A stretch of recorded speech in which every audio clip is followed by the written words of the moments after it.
India and Israel had a big problem, and that problem had a name: Iran. You see, Iran was getting super powerful, like way too powerful. They were building scary weapons and getting closer to making a nuclear bomb. This made Israel really, really nervous. Imagine your neighbor building a giant, scary robot in their garage. That's how Israel felt. They were worried Iran would use these weapons to create a ring of fire around them. That's not a fun carnival ride, folks. It's a super serious threat. They needed to do something before it was too late. Now India was worried too. Iran was becoming best pals with Pakistan, and India didn't like that one bit. Not at all. It felt like two school bullies teaming up against you. Plus, a nuclear Iran would make the whole neighborhood unstable. Think of it like a wobbly Jenga tower ready to fall over at any second. India wanted peace and stability. They wanted to focus on building cool things and making life better for their people. They didn't have time for all this drama and danger. So India and Israel looked at each other and thought, maybe we can help each other out. This wasn't a new friendship. Oh no. India and Israel had been sharing secrets and working together against bad guys for a long, long time. They were like a secret superhero team-up. They shared intelligence, which is just a fancy word for secret information. They trained together. They understood each other's worries because in many ways their worries were the same. They both faced threats from groups that wanted to cause chaos. So when Israel came up with a wild secret plan to deal with Iran, India was ready to listen. It was a risky plan, but something had to be done. The big plan started to take shape after lots of talking. Secret talking, of course. The idea was simple but super sneaky.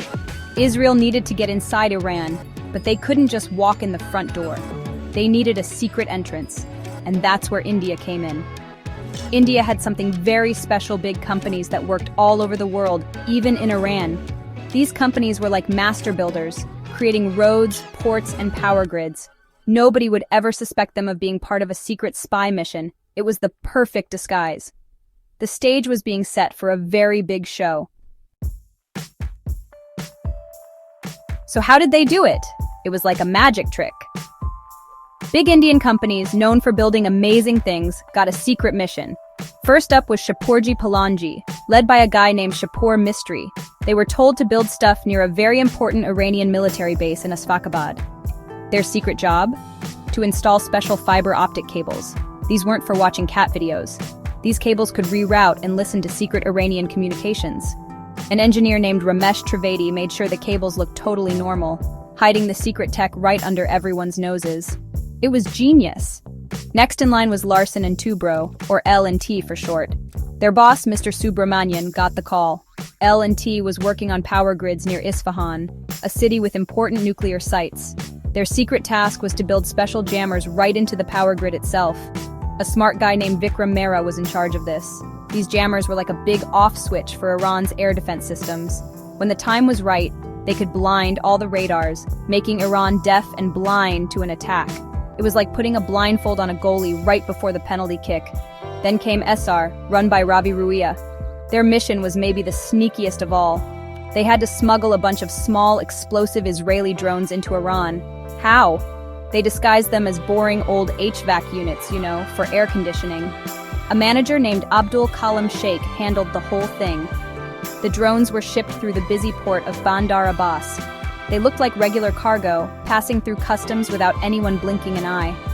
These little drones were like angry bees, ready to fly out and sting their targets when they got the signal. Nobody suspected the air conditioners were actually secret weapons. Finally, the Adani Group, with its big boss Gautam Adani, used its giant port network to help out.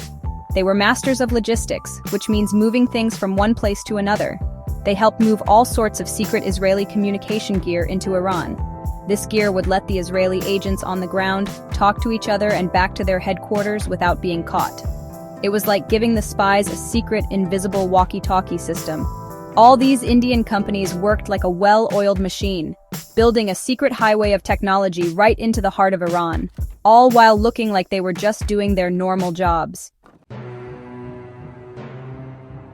The big day was June 13th, 2025. Israel called their plan Operation Rising Lion. Roar!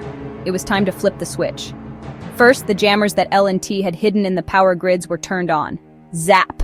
Suddenly, all of Iran's radar screens went blank. Their air defense systems were completely blind. They had no idea what was coming. It was like trying to play hide-and-seek in the dark, only way more serious. The sky, which was supposed to be protected, was now wide open. The secret work of Vikram Mehra and L&T had paid off perfectly. With Iran's defenses down, the Israeli jets zoomed in. Whoosh! They flew towards Tehran and hit key missile and radar sites. Boom! At the same time, the little drones that Esser had smuggled in as HVAC units were activated. These explosive drones buzzed towards important missile launchers on the ground and blew them up. It was a coordinated attack from the air and the ground, all happening at once. Iran was in chaos. They were being hit from all sides and couldn't see a thing. The sky was filled with fire and smoke as Israel took out the tools Iran could have used to attack them.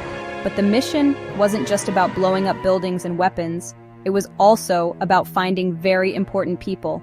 The secret cables from Shapurji Palanji and the communication gear from the Adani network were working overtime. They helped Israeli agents track down top Iranian leaders. They knew where they were, what they were doing, and where they were going. The agents on the ground used this information to target them. It was a high-tech game of cat and mouse, and the Israeli agents were the cats with all the best gadgets. The groundwork laid by Ramesh Trivedi was now the key to the entire operation. The operation was a huge success for Israel. They managed to take out some of Iran's most important military leaders, including IRGC chiefs Hossein Salami and Ghulam Ali Rashid.